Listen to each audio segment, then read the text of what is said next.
Exhortation apostolique du pape François, Evangelii Gaudium, la joie de l'Évangile, 3e chapitre, 2e partie, l'homélie. Considérons maintenant la prédication dans la liturgie qui demande une sérieuse évaluation de la part des pasteurs. Je m'attarderai en particulier et avec un certain soin à l'homélie et à sa préparation, car les réclamations à l'égard de ce grand ministère sont nombreuses, et nous ne pouvons pas faire la sourde oreille. L'homélie est la pierre de touche pour évaluer la proximité et la capacité de rencontre d'un pasteur avec son peuple. De fait, nous savons que les fidèles lui donnent beaucoup d'importance, et ceux-ci, comme les ministres ordonnés eux-mêmes, souffrent souvent les uns d'écouter, les autres de prêcher. Il est triste qu'il en soit ainsi.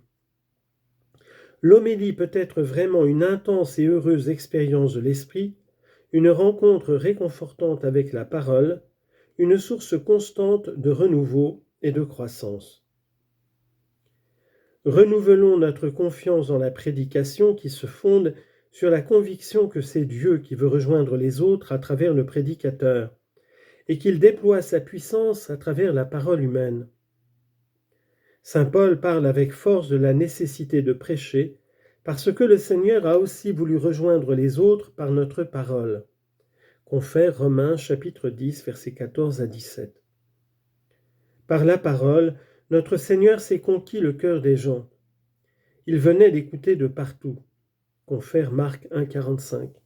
Il restait émerveillé, buvant ses enseignements. Marc 6, 2. Il sentait qu'il leur parlait comme quelqu'un qui a autorité. Marc 1, 27. Avec la parole, les apôtres qu'il a institués pour être ses compagnons et les envoyer prêcher, Marc 3, 14, attiraient tous les peuples dans le sein de l'Église. Marc 16, versets 15 et 20. Le contexte liturgique. Il faut se rappeler maintenant que la proclamation liturgique de la parole de Dieu, surtout dans le cadre de l'assemblée eucharistique, est moins un moment de méditation et de catéchèse que le dialogue de Dieu avec son peuple, dialogue où sont proclamées les merveilles du salut et continuellement proposées les exigences de l'alliance. L'homélie a une valeur spéciale qui provient de son contexte eucharistique qui dépasse toutes les catéchèses parce qu'elle est le moment le plus élevé du dialogue envers Dieu et son peuple avant la communion sacramentelle. L'homélie reprend ce dialogue qui est déjà engagé entre le Seigneur et son peuple. Celui qui prêche doit discerner le cœur de sa communauté pour chercher où est vivant et ardent le désir de Dieu et aussi où ce dialogue qui était amoureux a été étouffé ou n'a pas pu donner de fruits.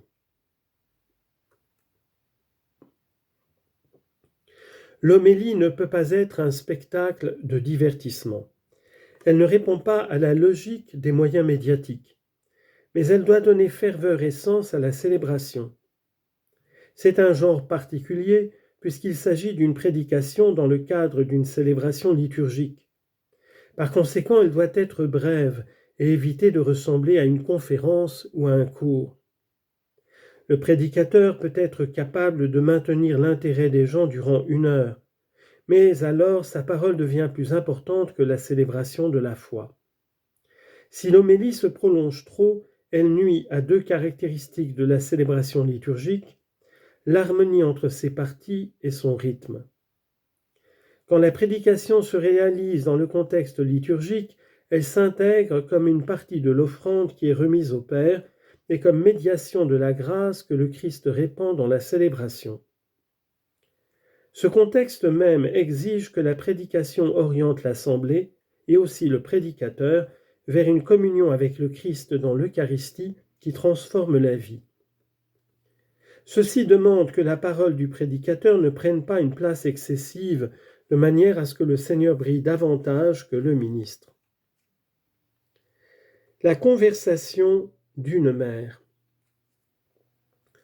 Nous avons dit que le peuple de Dieu, par l'action constante de l'Esprit en lui, s'évangélise continuellement lui-même.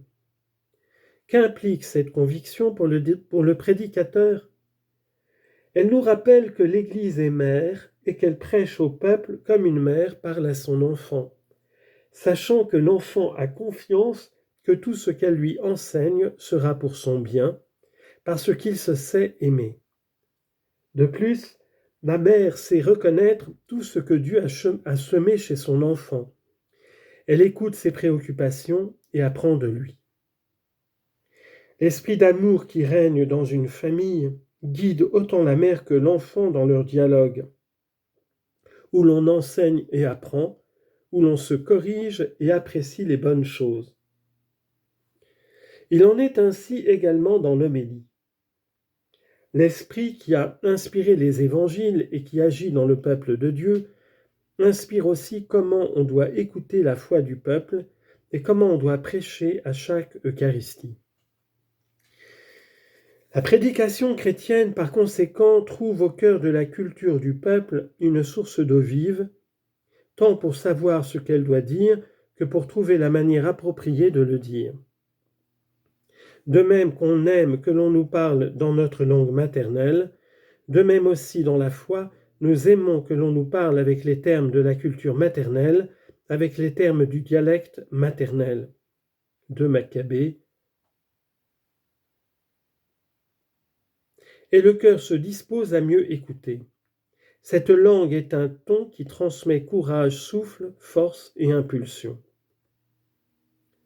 On doit favoriser et cultiver ce milieu maternel et ecclésial dans lequel se développe le dialogue du Seigneur avec son peuple, moyennant la proximité de cœur du prédicateur, la chaleur de son ton de voix, la douceur du style de ses phrases, la joie de ses gestes. Même dans les cas où l'homélie est un peu ennuyeuse, si cet esprit maternel et ecclésial est perceptible, elle sera toujours féconde, comme les conseils ennuyeux d'une mère donnent du fruit avec le temps dans le cœur de ses enfants. On reste admiratif des moyens qu'emploie le Seigneur pour dialoguer avec son peuple, pour révéler son mystère à tous, pour captiver les gens simples avec des enseignements si élevés et si exigeants. Je crois que le secret se cache dans ce regard de Jésus vers le peuple, au-delà de ses faiblesses et de ses chutes. « Sois sans crainte, petit troupeau, car votre Père s'est complu à vous donner le royaume. » Luc 12, 32. Jésus prêche dans cet esprit.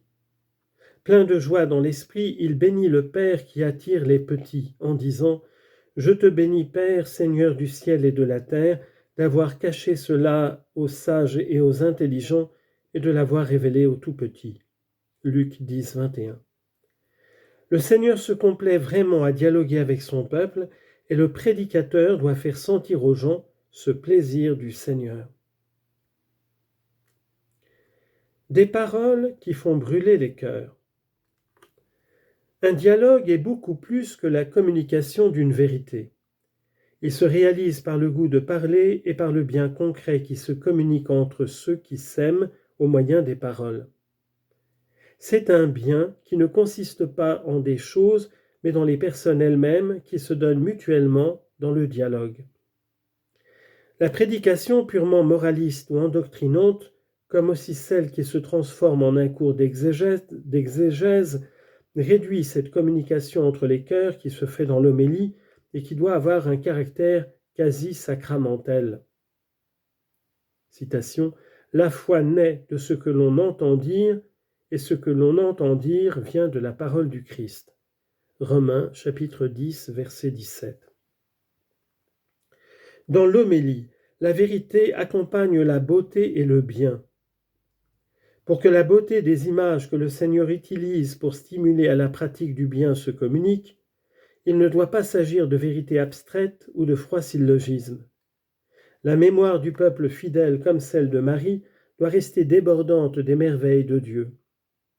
Son cœur ouvert à l'espérance d'une pratique joyeuse et possible de l'amour qui lui a été annoncé, sans que chaque parole de l'Écriture est avant tout un don, avant d'être une exigence. Le défi d'une prédication inculturée consiste à transmettre la synthèse du message évangélique et non des idées ou des valeurs décousues. Là où se trouve la synthèse, là se trouve ton cœur. Là où se trouve ta synthèse, là se trouve ton cœur. La différence entre faire la lumière sur la synthèse et faire la lumière sur des idées décousues entre elles est la même qu'il y a entre l'ennui et l'ardeur du cœur. Le prédicateur a la très belle et difficile mission d'unir les cœurs qui s'aiment, celui du Seigneur et ceux de son peuple. Le dialogue entre Dieu et son peuple renforce encore plus l'alliance qu'il y a entre eux et resserre le lien de la charité. Durant le temps de l'homélie, les cœurs des croyants font silence et le laissent leur parler. Le Seigneur et son peuple se parlent de 1000 manières directement, sans intermédiaire. Cependant, dans l'homélie, ils veulent que quelqu'un serve d'instrument et exprime leurs sentiments de manière à ce qu'ensuite chacun puisse choisir comment continuer sa conversation. La parole est essentiellement médiatrice et demande non seulement les deux qui dialoguent, mais aussi un prédicateur qui la repropose comme telle, convaincu que ce n'est pas nous qui nous proclamons, mais le Christ Seigneur. Nous ne sommes, nous, que vos serviteurs à cause de Jésus. 2 Corinthiens chapitre 4 verset 5. Parler avec le cœur implique de le tenir non seulement ardent, mais aussi éclairé par l'intégrité de la révélation et par le chemin que cette parole a parcouru dans le cœur de l'Église et de notre peuple fidèle au cours de l'histoire. L'identité chrétienne qui est l'étreinte baptismale que nous a donnée le Père quand nous étions petits, nous fait aspirer ardemment, comme des enfants prodigues et préférés en Marie, à l'autre étreinte, celle du Père miséricordieux qui nous attend dans la gloire. Faire en sorte que notre peuple se sente comme entre ces deux étreintes est la tâche difficile mais belle de celui qui prêche l'Évangile.